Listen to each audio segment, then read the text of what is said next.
Hey there, little ghosts and ghoulies. I'm Thyme. And I'm Sarah. I'm JJ. And you're clocking in for The Witching Hour, a podcast where we have a lot of opinions and we are not afraid to share them. Today we're discussing and reviewing 19 Minutes by Jodi Picoult. So grab your elixir of choice and settle in. We've got a lot to share.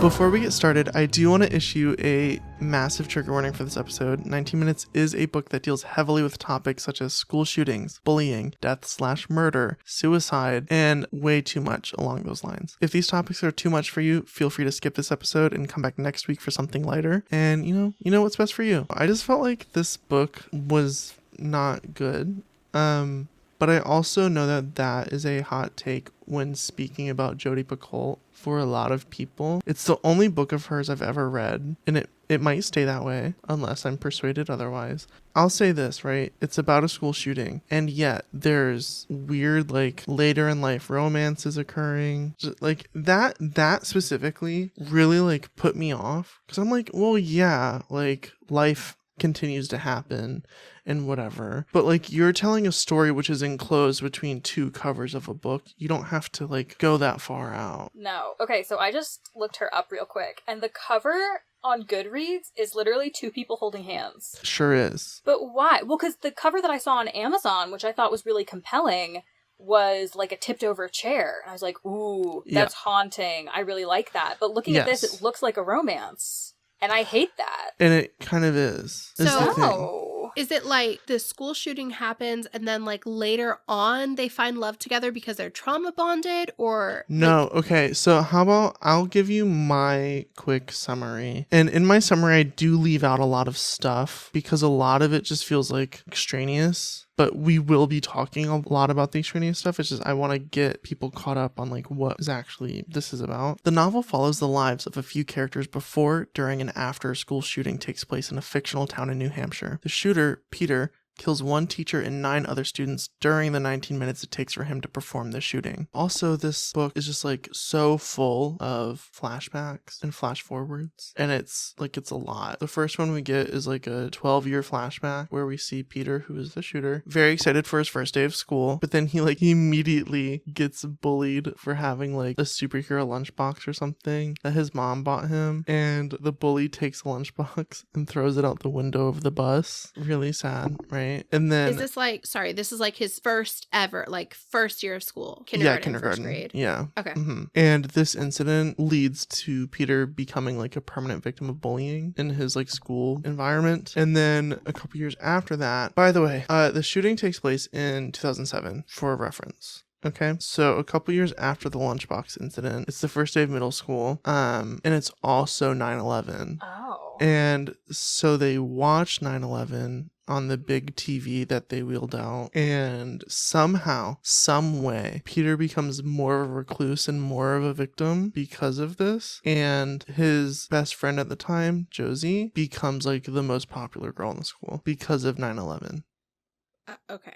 I have questions about that, but go on. There are a couple more things that happen. Like, Josie is sort of the protagonist, I guess, but she's also like the least interesting character ever. Peter has a crush on her, sends her an email saying, oh my gosh, I'm in love with you. Leave your boyfriend, date me, basically. And while she's in the shower, she's at like a slumber party, and her friend sees the email on her phone and sends it to the whole school, which, by the way, I just want to say, like, that's like really hard to do. You don't know everyone. How is it like things don't travel that quickly? Like, everyone says like only happens in movies. That's my thing. Like, I don't like I knew a lot of people at my high school, and we were a smaller school. Mm-hmm. I wouldn't even know how to disseminate something like that to everyone. No, like, I mean, the most I guess social media, like, post it on Instagram. But even then, like, not everybody would follow the social media, so it would have to be like, realistically, you would send it to your friends, and then they send it to somebody. You would do like a chain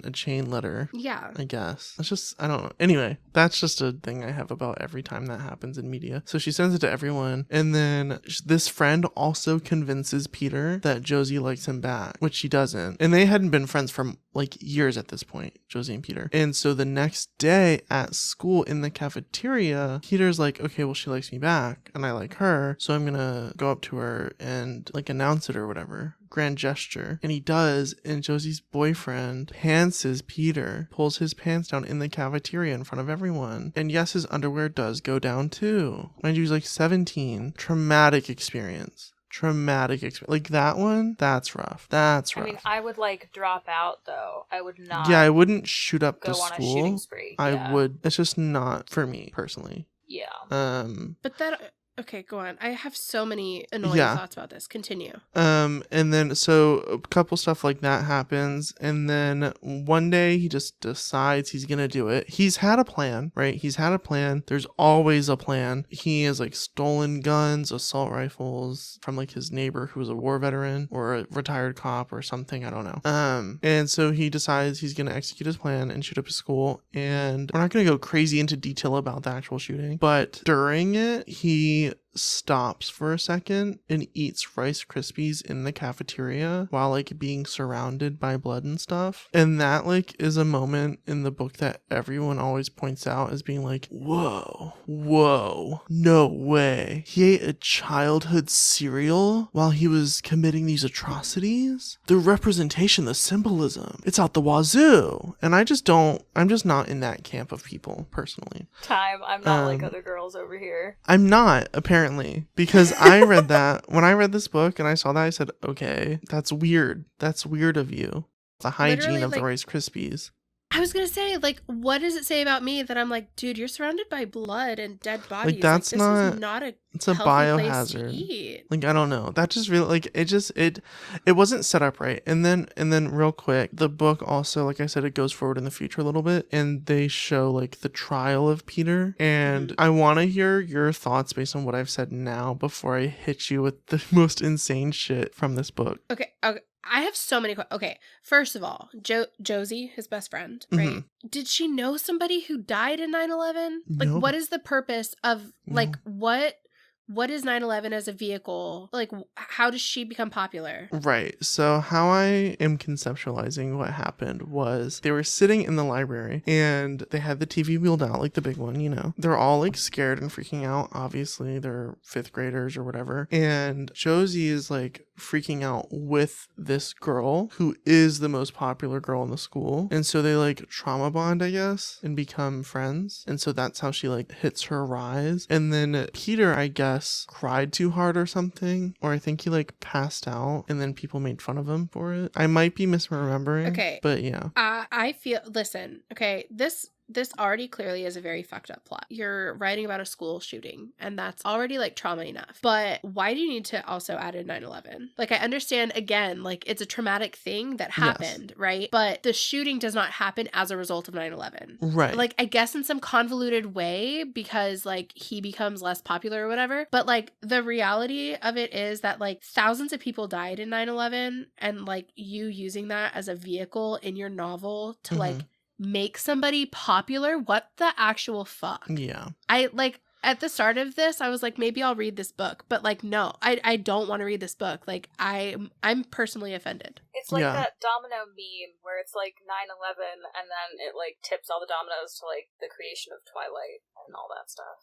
Yeah, to Ellen getting her show canceled. Yeah, exactly. Mm-hmm. It's crazy. Yeah. MCR's in there twice. I mean, yes. I mean, it was definitely like a critical point in history. Yeah, like, in American history and global history. But like, it should not that be, does not. No, it should not be the direct like cause and effect that it is in this book. I am of the personal belief that there's almost no need to ever mention 9/11 in the plot of anything ever, unless it's about 9/11. I would agree, unless it's Like, there are so many other things. It truly shatters my suspension of disbelief when 9/11 is mentioned, like, with a personal tie to a character. Like, if someone's like, yeah, I joined the military after 9/11 because I was there and I survived. And I'm like, okay, I don't like this character because that's okay. Like, it's just, there's so many other things that could have inspired this to happen. right? Why is it 9/11? And also, like, I'm, for the record, like, I gave you a 4-paragraph little tiny thing. Like, this book is huge. It's massive. It's dense. There's things happening all the time. It's packed. But these are just the things that, like, spoke out to me. There was also... But also, as a career education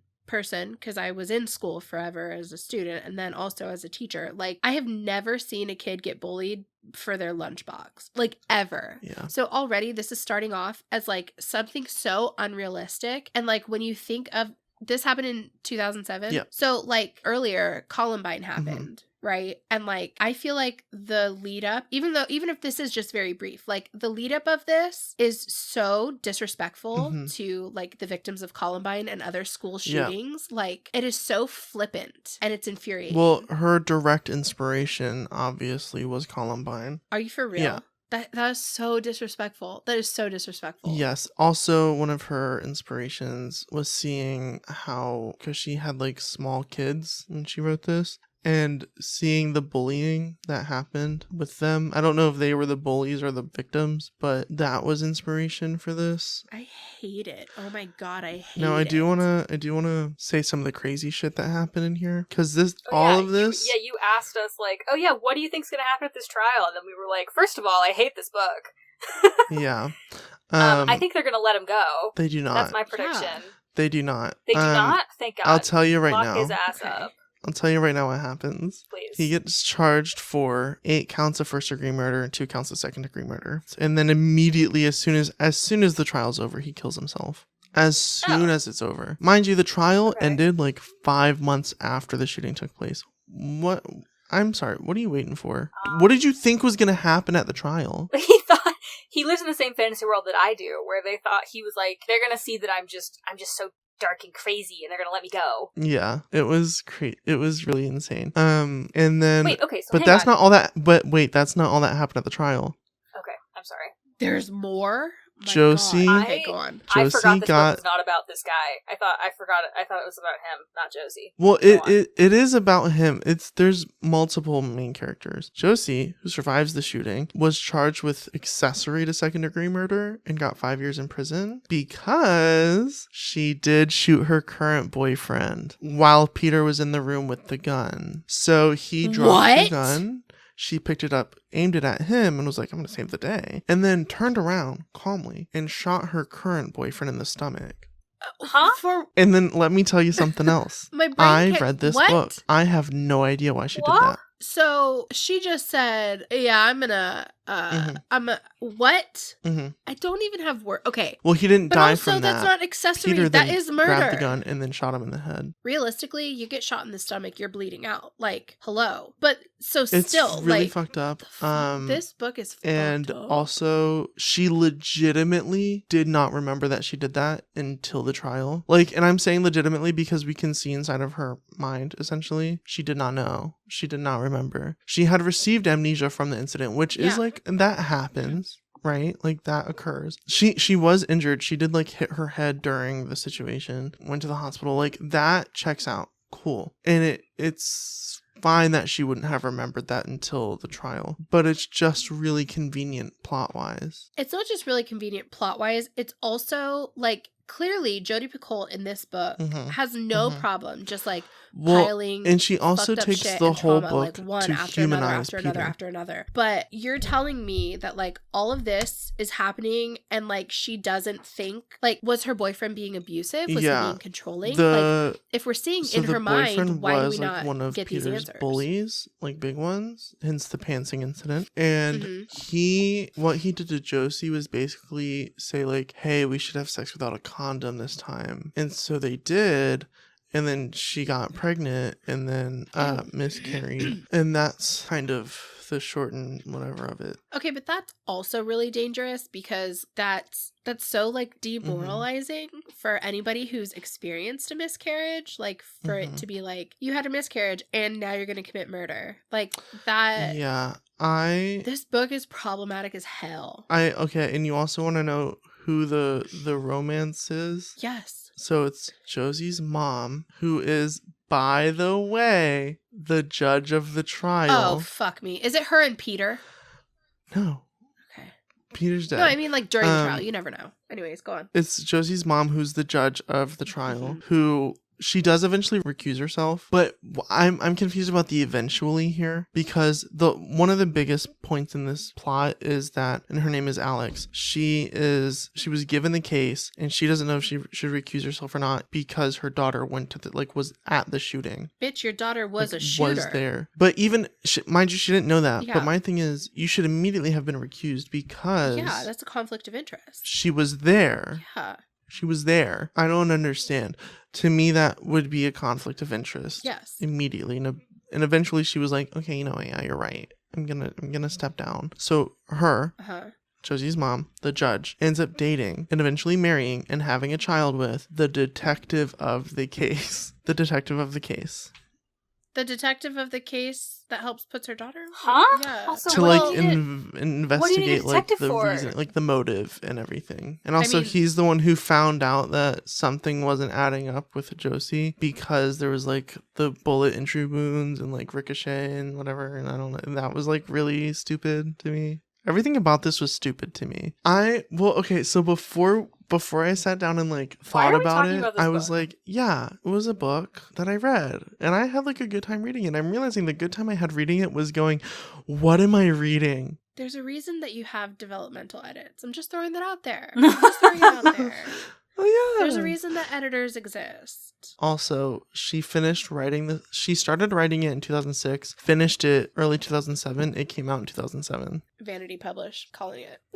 I know it wasn't, but it feels like that, you know? Well, and also I think because it was her 14th novel, and it was also her first novel to debut at the top of the New York Times bestseller list. Yeah, but that's not because it's good. That's just because she's Jodi Picoult. Exactly. And so what I think this was that it's a really hard thing to write about, and to include anything other than the stories of the victims is really weird to me, because I'll tell you something, the victims are not focused on much at all. No, and that's what I'm saying is like when you look at we hear that happen, Peter's story and that's pretty much it. Well, that's a problem that a lot of true crime, even though this isn't true crime, but that's a problem that a lot of true crime stuff does have, is they focus a lot on the killer and the motivation, because, that is kind of the part that draws you in. That's the morbidly fascinating part of it all. But when you're talking about stuff like this that is inspired by real events, it feels incredibly disrespectful, just like putting 9/11 in there for some reason.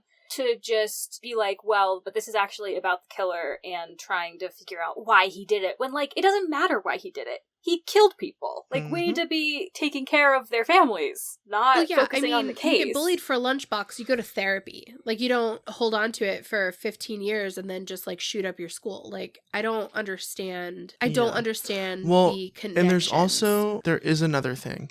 And this is a point of contention with a lot of the people who have read this book. When Peter and Josie were young, like really young and best friends, Josie's mom came to pick her up and found them in the basement playing with Peter's dad's guns and was like, oh, absolutely not. And that's when they stopped being friends, because Josie's mom was like, we're not doing this anymore. You're not going over there, because she was a leftist public defender at the time, etc., I guess. So you're somebody who works in the legal field. You go to pick up your daughter from her best friend's house and they're playing in the basement with guns. And you don't think to call the authorities or Child Protective Services and be like, hey, my kid's over here and their guns are not locked up properly and like they could have killed themselves. Like, that's not the route you take. The route you take is, oh, you're playing with guns? Can't go over there anymore. Sorry. Well, and she did have like a really big argument with Peter's mom, who also, by the way, Peter's mom, Lucy or Lacey, one of those, was the midwife that delivered Josie for Alex. I'm fucking Get the fuck out of here. I'm a soap opera. When I tell you, This book is not about a school shooting. It's about a small town that is hyper connected and dealing with tragedy, but it's done in such a way where it's like, what are you talking about? Yeah, like focus on the town. Every time a new connection was highlighted, I was like, what do you mean by that? Yeah, no, that's a different tragedy. Crazy. Pick a different tragedy. Pick any other tragedy. A tornado would have been fun. Tornado would have been great, especially because it happens in New Hampshire. So that's rare. Yeah, I really think a tornado would have slayed. I don't think we use enough tornadoes in media. I think there are too many because they are, in fact, And that's my real. biggest fear. I used to live in North Carolina, and we got them a lot. And we had a mattress just for the tub. Like, we had a tub mattress. What? So you put the mattress in the tub, so if you get blown away, you go land under the softly? mattress in the tub. Yeah, so if anything falls on you in the tub, you've like, got you're the protected mattress. Oh, Yeah. I was so much happier Listen, before I you live knew in that was a California, you thing. got bigger fish to fry. Earthquakes don't scare me. I don't know why. I think because there's just like nothing I can really do about it. I mean, you can't do anything about falling tornadoes into the either. ocean. Well, but not very quickly. Not I fast guess enough that's that the I'm grand gonna scheme need of to worry things. about So it. anyway, Jodi Picoult could have focused on any of those things. Yes, New instead, Hampshire falling into the chose not ocean. to. Would have been much Or better. could have made it about just like a regular killer. Or if she was here's gonna some- write about like a school shooting, done it tactfully.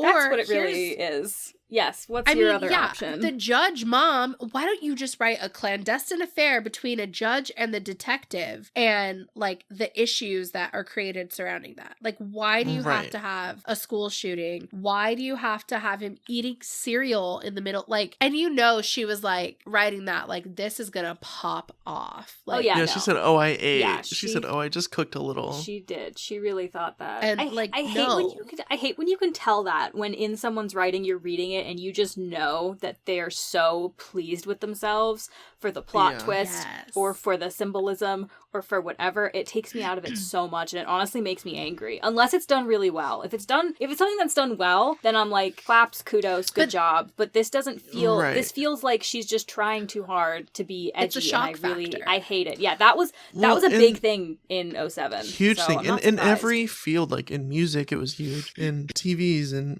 in television and movies, it was like a huge thing. Like, so it makes sense that it would be in books as well, but geez. But the reality, too, of it is that school shootings do happen so often. And the fact that you don't focus on not only the victims, but like the survivors, because that is such a serious thing to live through. I honestly feel like this is so incredibly disrespectful to things that like children are going through every single day in this country. Yeah, yes. And that's part of why I wanted to talk about this, was because like it's a real thing that happens like 67 times a year and then some. And I just don't, it's a crazy thing to just write a nice little fictional story about. Yeah, to like write this like weird late in life romance laced like story when like in reality as a teacher I had a stop the bleed kit in my classroom and I had to be trained on how to pack a bullet wound, God forbid, if somebody came and shot up my classroom. And like she's like, oh, he's eating Rice Krispie cereal. Meanwhile, realistically, there's somebody having to pack a kid's wound and pray to God that not only does the kid survive, but the shooter doesn't come back. And like as a teacher wondering like what you did wrong to not be able to protect your student and like why this happened. Well, in that's really what it is to me. The only person I would really trust to tell a story like this would be a teacher or someone who survived one. Because you don't know what is fine and not fine to say in this. And nothing about this is truly like criminal to write. It's just distasteful. And you really want to avoid that with things as traumatic as this. And it's just crazy to me. I also want to say like, and I don't want this to come out like satanic panicky, but Stephen King, under his pen name, which I forget, wrote a book about a school shooting called Rage. And that book did in fact directly inspire several school shootings. And I feel like... Wait, I need to know more about that. I don't have... Because I had no idea. Hold on, I'm going to look something up about it because I don't want to like misinform. Okay. I did a cheeky little Google, and I found on Goodreads, because I was looking for a different book about school shootings that I kind of wanted to mention, because it's also extremely disrespectful and ridiculous. But there is like a list on Goodreads that has 100 books in it, and the list is called school shooting fiction. And I hate that that's a thing. I hate that that's a genre. But I wanted to talk about the book Trigger Warning, because it's an even worse take on school shootings. It has 2 stars on Goodreads. Well deserved. Came out in 2018. The book description starts with, political correctness won't save you. God. No, this is truly wild. Former Army Ranger Jake Rivers is not your typical Kelton College student. He's not spoiled, coddled, or ultra-lib like his classmates who sneer at the soldier boy. Rivers is not triggered by microaggressions. Both of those are in quotes, by the way. He's not outraged by male privilege and cisgender bathrooms. He does not need a safe space or coloring books. Jake needs an education. And when terror strikes, the school needs Jake. Without warning, the sounds of gunfire plunge the campus into a battle zone. A violent gang of marauders invade the main hall, taking students as hostages for big ransom money. As a veteran and a patriot, Jake won't give in to their demands. But to fight back, he needs to enlist his fellow classmates to school these special snowflakes in the not-so-liberal art of war. This time, the aggression isn't micro, it's life or death, and only the strong survive. Oh my God. Yeah, so it could have been that. It could have been that That's book. Crazy to me. Yeah. Yeah. This guy This writes aggression Westerns. isn't micro. I know. Okay. I know. Your whole book is in Okay. fact a macroaggression. If you ask me. At this point, But that's yeah, fan fiction. That's fan truly. fiction. It's self-insert fan fiction. Yeah, fan fiction of like School what, shootings. though? Yeah, that's Columbine, Columbine, fan which fiction. there is a lot Mhm. of, Well, unfortunately. that's a whole other Yeah. thing we could get into, but I would do rather not. understand on like a psychological level that it makes sense for people to be fascinated and curious about something so tragic and Mhm. traumatic. However, write it in your little marble composition book and then put it Yeah. away. Yeah, Don't put publish other it. people through that. Or, is my you thing. know, write it down and then go to a therapist. Yeah. Well, and I just the other week had watched a film called Run, Hide, Fight or something Oh, like yeah, that. yeah, and yeah. that gives similar vibes to the book you just told us about, kind of. Mhm. It's about this girl who her dad is, I guess, like a veteran or something, has a bunch of guns, and she like knows how to hunt and knows how to use the guns, and she wears her dad's army jacket to school all the time, and these kids like start shooting up the school, and she saves the day.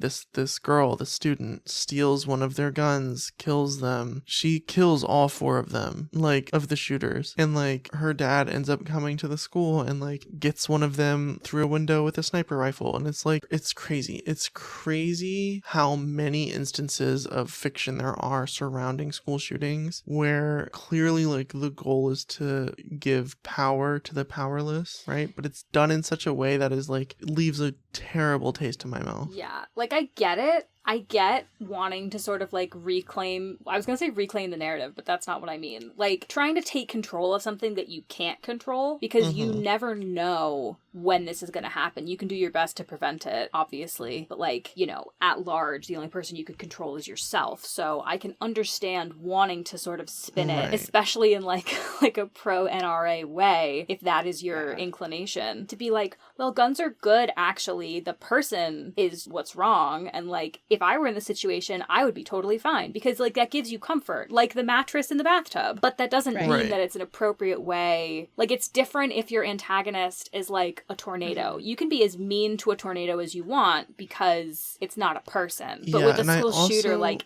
that's a person and they did horrible things. And honestly, I think the issue is maybe too complex to be distilled into a movie or a book, especially if you're going to include other things to like make it palatable. I agree, which you have and I to do. also believe that, again, not to satanic panic this, but on the inverse of inspiring shootings, there's also inspiring people to do really risky actions in a shooting to protect themselves or to try to save the day when they really should not be doing that. No. And that I'm sure if it hasn't happened already, it will, where someone's gonna think like, okay, well, this book, trigger warning, had this guy who was super cool and like really hot and like hated bathrooms. I'm gonna be just like him. And then they immediately get shot. Okay, did you find out anything else about Rage? Yeah, so I didn't want to like misspeak on anything. So essentially, Stephen King wrote Rage and it was published in 1977. And in the 80s and 90s, between 88 and 97, there were 6 different incidences. The first of which, a student Print not only had read Rage and claimed to be inspired by it, he also had read it over and over and over and over again and strongly identified with the protagonist. So like right there at that point, I would be like, maybe I should take this book like out of print. But no, he left it out. And so there was an incident in 1989 in September 11th, 1991, January 18th, 1993, December 1997. And it was in 1997 when Stephen King, like that incident made Stephen King go, I don't want this book in print anymore. And it like fell out of print in the US in 97 or 98. And then it was available for a while in the UK until he pulled it globally out of print. The interesting thing about it that I think connects a little bit with 19 Minutes is that 19 Minutes was released in 2007. And in 2007, in a footnote on the preface of his novel Blaze, Stephen King wrote about Rage, saying that Rage was now out of print and a good thing. Oh, so you think that was like a dig at 19 Minutes? Be like, stop writing about school shootings, I don't know if it was a weirdos. dig necessarily, but I find it really interesting that like this book came out in 2007, and in 2007 is when Stephen King, because like this, honestly, this would have been written. I mean, it would make before. sense because this. I mean, but you can adjust a footnote right before it goes out. Truth be told, like 19 Minutes came out on top of the bestsellers list. People knew. People were hearing about it, so I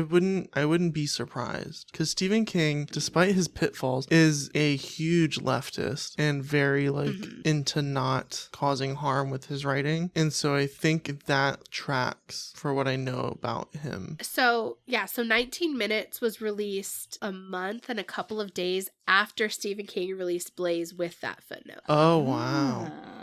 So it's probably just That's a coincidence. crazy. Yeah, but that is really interesting that like these two things coincided at the same time, and that she's writing like essentially she's kind of like glorifying one of the victims or one of the shooters of Columbine, if this is like drawing inspiration from that. Yes. And he's like, hey, I'm taking this out of print because of my book, too many people have died. Well, and then like, too, that's just also, fascinating. Columbine is mentioned a couple times in the book, by the way. And one character says it's like Columbine right in our backyard. And then also, Peter, the shooter, had made a video game that was basically about doing a school shooting. And I think one of the Columbine shooters did something similar. I could be spreading misinformation right now. Hold on, let me double check. I don't remember about a video game. Or something. Well, I know that the Columbine shooters had like journals where they detailed their plans. The line, it's like Columbine right in our backyard, is fucking crazy because I grew up in Colorado. So Columbine was in my backyard. So shut the hell up. I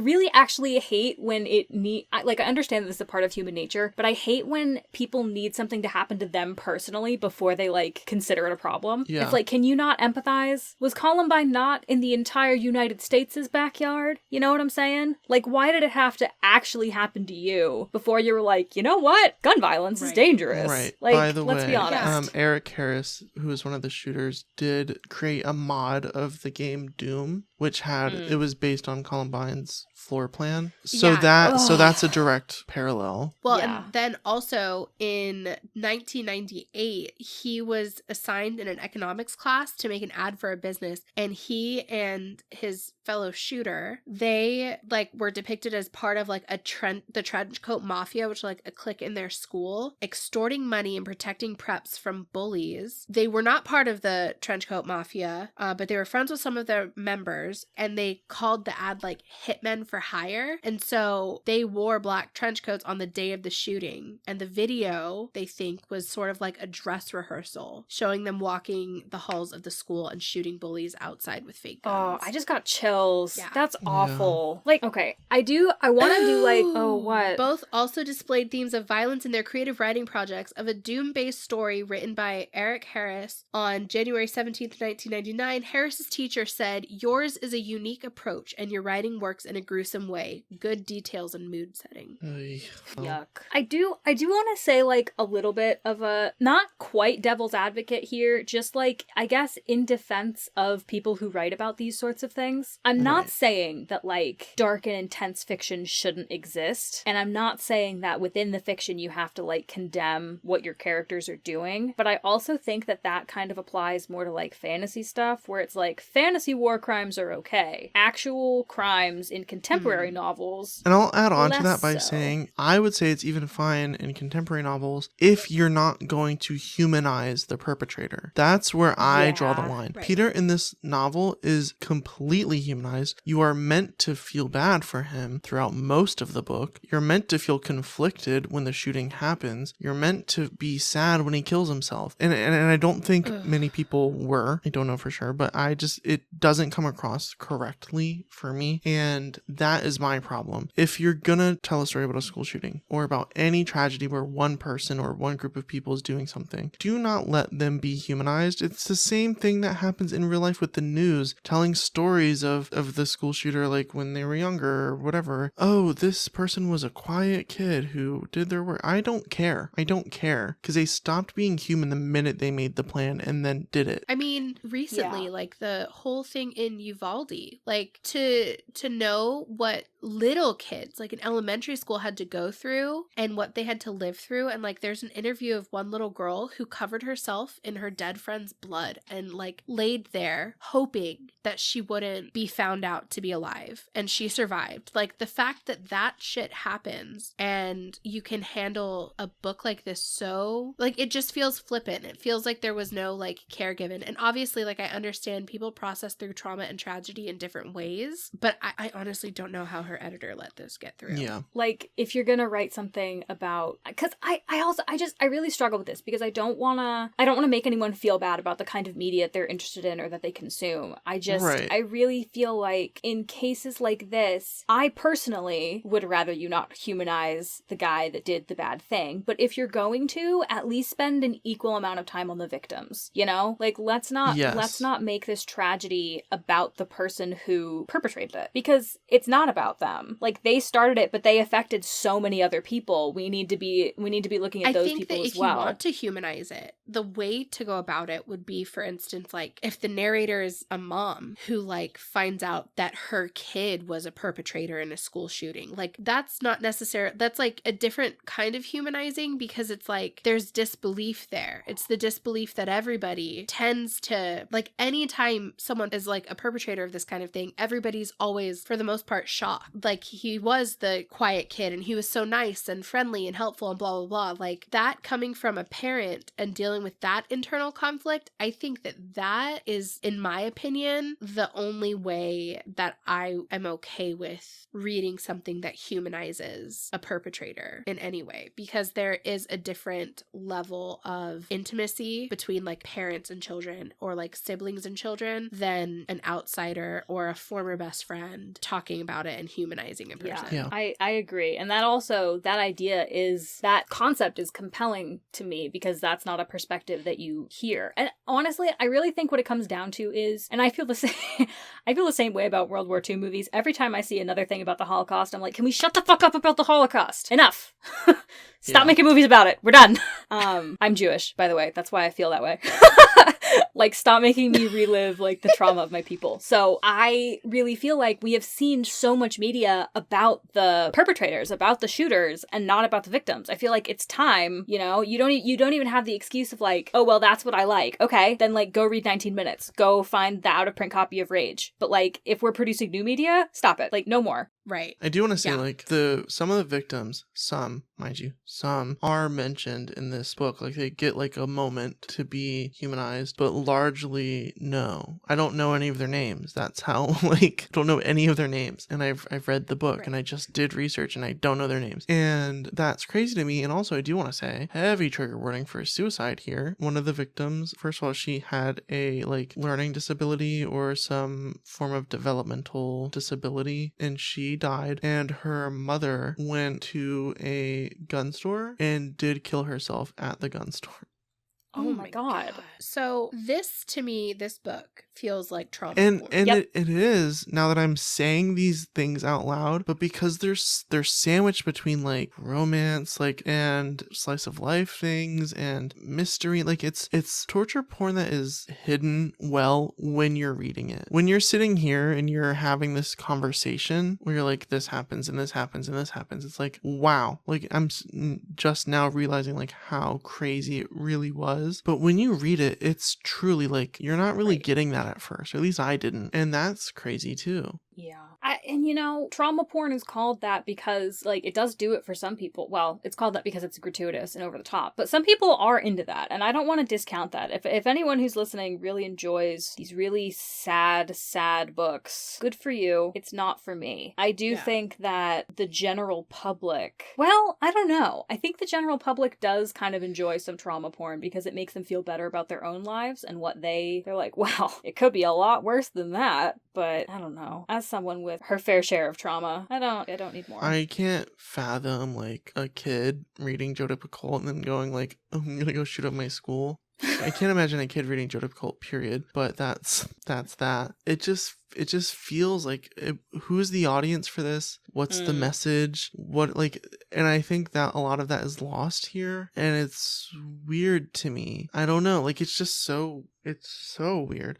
I will say I found my copy of this at the school I worked at that I read, which was weird. It was like in a box of old books stowed away somewhere. Why did we have that there? Oh yeah, I would never have a book about school shootings at a school. Like, that's what's some tact, some decorum. Yeah. I'm begging. But that also kind of raises a question too of like, am I so viscerally upset and against this book, even though I've not read it, because of like the actual content of it? Or is it because I worked in a classroom and I did the drills with students and I had conversations with students about, if someone comes in here with a gun, this is what we do, this is where we go. If you're going to fight back, this is what you use. Is it really as disrespectful as I feel it is? Or is it because I've lived through situations of having to prepare students for that you came to school thinking you're safe, and maybe today is the day that you die. I'm not discounting your experience at all, but what you're talking about, because as you were saying these things, I'm like, well, I was never a teacher, but didn't everybody do that? Like, if you went to school in the last 20 years, public school, like, I feel like that experience is so rooted in, like, the American collective consciousness at this point in time that we've all had those conversations. We've all had to do the lockdown drills. We're all probably within 1 degree of someone who has experienced a school shooting firsthand. Like, I think that in the present culture, just as a whole, I think it is disrespectful, and you need to be taking that into account. But I will say,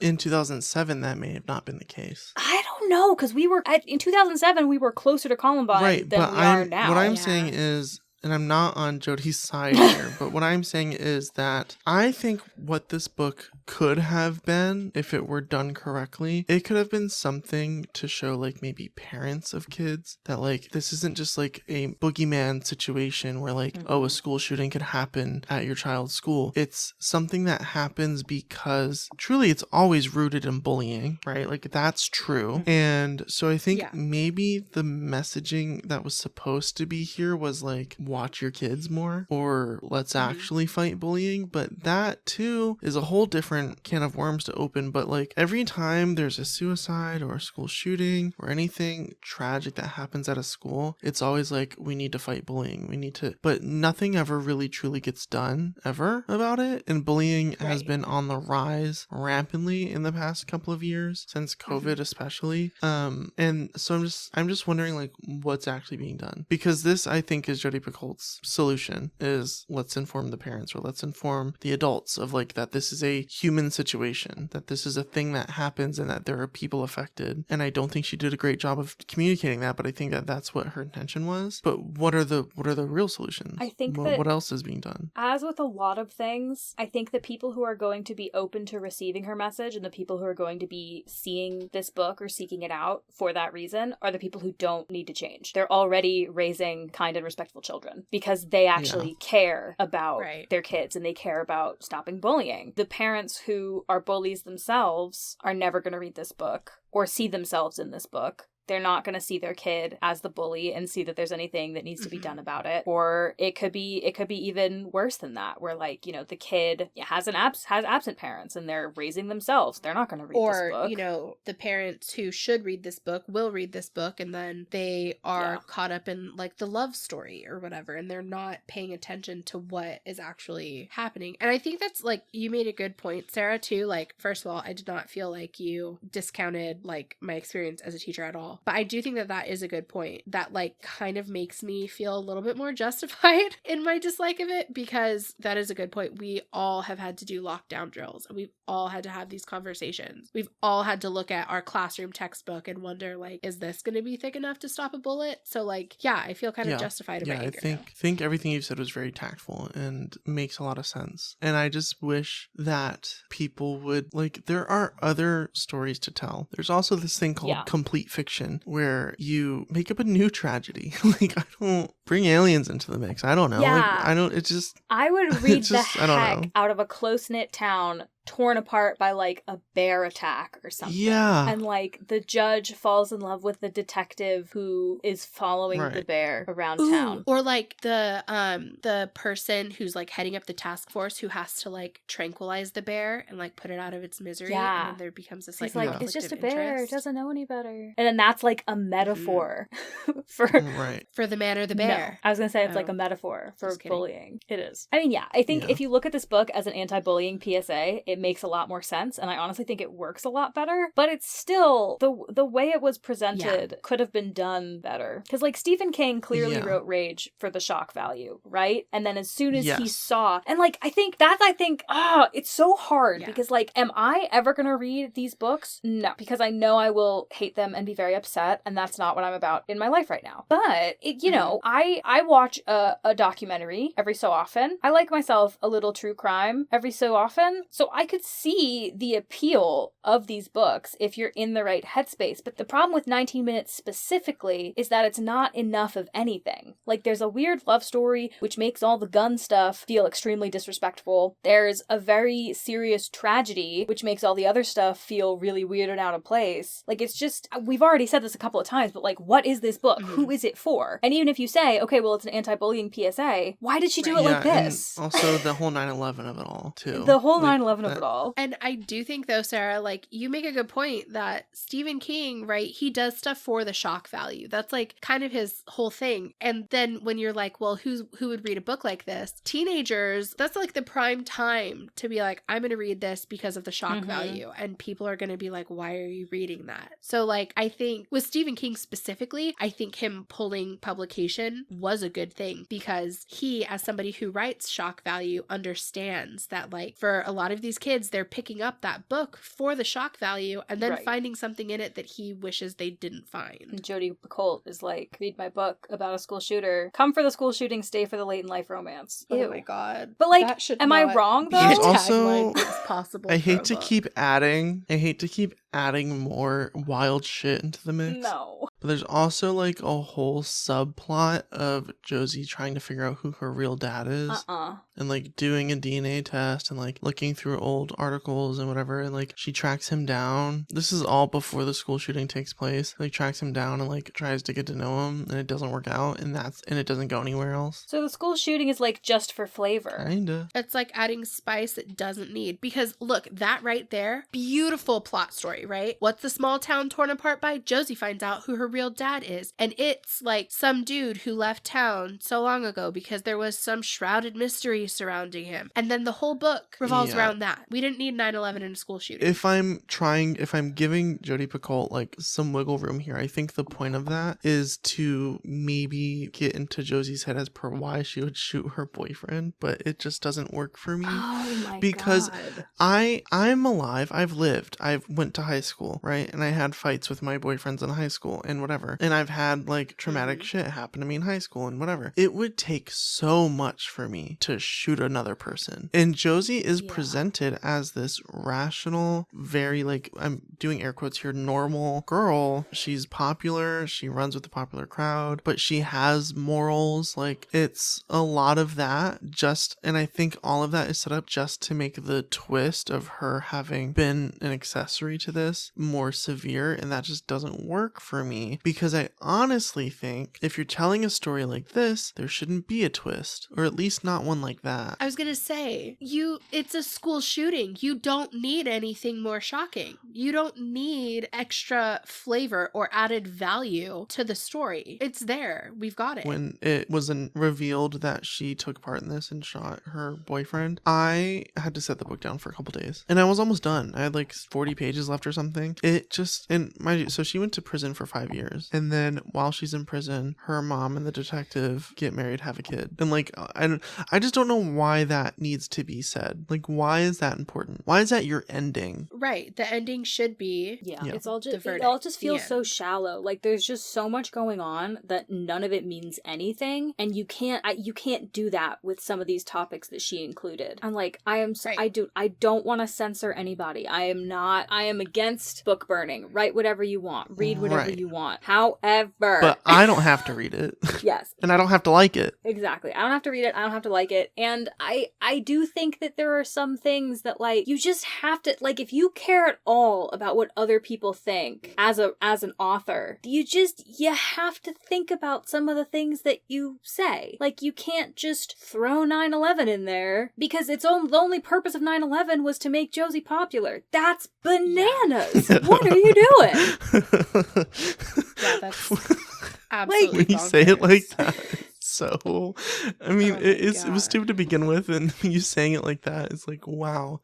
Yeah, that's dumb. Like, yeah, because, like, and that's the thing, is, like, if you're gonna include real things that happen in the real world in your fiction books, you have to be aware of what those things mean to the general public. You have to be aware of the impact that those things had on the general public. You can't flippant, disrespectful. Both of those words have been thrown around a lot. It's both of those things, because you are treating it like you would a fictional happening. If you're gonna do that, just make up your own thing and all of my issues will disappear. Like, that's really what it comes down to. It's like, well, if it was fictional, you wouldn't care. Exactly. Yeah. Like, imagine, okay, this is like, my brain is getting unhinged right now. Okay. Anyways, imagine like being a huge Jodi Picoult fan, right? Picking up this book. You're excited. It's her new release. You have questions, right? You're reading. Your husband died in 9/11 in the plane crash, and it's being used as a vehicle to make a girl popular. Like, she needs to consider, like, I would throw the book out the window and never return. Because, like, here's the thing. You could say, like, oh, well, there was a plane crash. Obviously, don't be like, well, a plane crashed into the two towers, but it was in August, so, you know, it was a different event. Like, but no, like, if you want the impact of, like, oh, this big tragedy, literally, like, tragedies happen all the time. If you pick just not a real tragedy, like a tragedy that really happens, like a plane crash, but not, like, the defining plane crash in the last 25 years, it just, what, it's all of a sudden, it's not disrespectful anymore. Like, people could be like, well, this is disrespectful to people who die in plane crashes, and it's like, you're right, but also it's not real, so it's fine. But when it is real, it's not fine. And she included too many things that are real. Yeah, 9/11 and book. Columbine. Yeah, right there. Yeah, on the page. The page. Yeah, not alluded to. Yeah. Written about specifically. Which, like, well, and like for our generation, or well, I guess my generation because I'm older than both of you, but like those are, Columbine and 9/11 are two of like the biggest defining tragedies. Well, like my mom was in school to be a teacher, and then Columbine happened and she was like, I can't do that. Like, it was such a big deal. It changed careers for many people, and like a bunch of teachers left education, right? Like, it was a huge deal. Every school shooting is a huge deal, but that one like really put it in the minds of the American people. Mm-hmm. And I think because this book is not light, it's not presented as a light-hearted anything. Nothing about it is light. And I don't want to give the impression that it is, but to use it for this feels wrong to me, morally, ethically, everything. And again, I'm not saying you can't write immoral things. I'm not saying you can't write fucked up shit. Do it. Whatever. It's your bag. Get it. But I also, like, when you do that, you're opening yourself up to the criticism of, wow, you really wrote some fucked up shit. Or wow, you really brought in something that you probably shouldn't have. That's what happens when you share art. And I don't think we're criminal for saying we don't like this or this is distasteful. No, you're right. I just don't like. If they get mad at you, I'll get mad at them. Then what? Oh, I appreciate it. True facts. Yeah, they're gonna fight me and Thyme. Good night to you, Sarah. Sweet Prince. Yeah, JJ will hold the earrings, and Thyme will scratch them. Perfect. Then fight. Listen, not to like make too light of anything, but what does it say about me that I'm still more pissed off about Tortured Poets Department than I am about unfortunately, this I book. think the Tortured Poets Department episode really felt like a personal friend betraying you, because Taylor did betray you by not being as smart as you thought she was. And this is a book that you hadn't read, and also from an author you don't care about, and is a very real tragedy that you have unfortunately come to grips with. Yeah, I think this already may be our stupidest episode to date. All these decades. Decades. Like, I mean, a lot of people don't know Hour. this, but we actually started The Witching Hour in 1971, and then Anne Rice published her book, The Witching Hour, a year later. And we've yet to receive a single royalty, and I just think that's interesting. Yeah. I know. We'll have to do a seance later and talk to her about it. Yeah, so our bag. does anyone have anything else to say? Because I'm ready to end the episode. No, I'm ready to end it. I've just been this angry and offended. I don't get This offended was not either. a fun episode. Sorry about that. I don't know why I said, "Ooh, let's do this book." I don't know why that popped into my head. Yeah, you were so excited. I don't know why. I think I was like, "Oh yeah, I read that book. I'll do it." Like, I don't know what is going through my head. Our first 2 book reviews are about freaking re-education camps and school shootings. We have to make sure that everyone knows to the Witching Hour, everybody, and anti-gun. Yeah, that is very important. These are our platforms. Vote for us 2024. Thank you so much. Yep. Yeah, so sorry if this episode was insane. Hope you got something out of it. Thank you so much for clocking in for The Witching Hour. To share your opinions on our opinions, head over to Spellbound Publishing House's social media accounts. All links and information can be found in the show notes, and we'll see you next shift. Bye.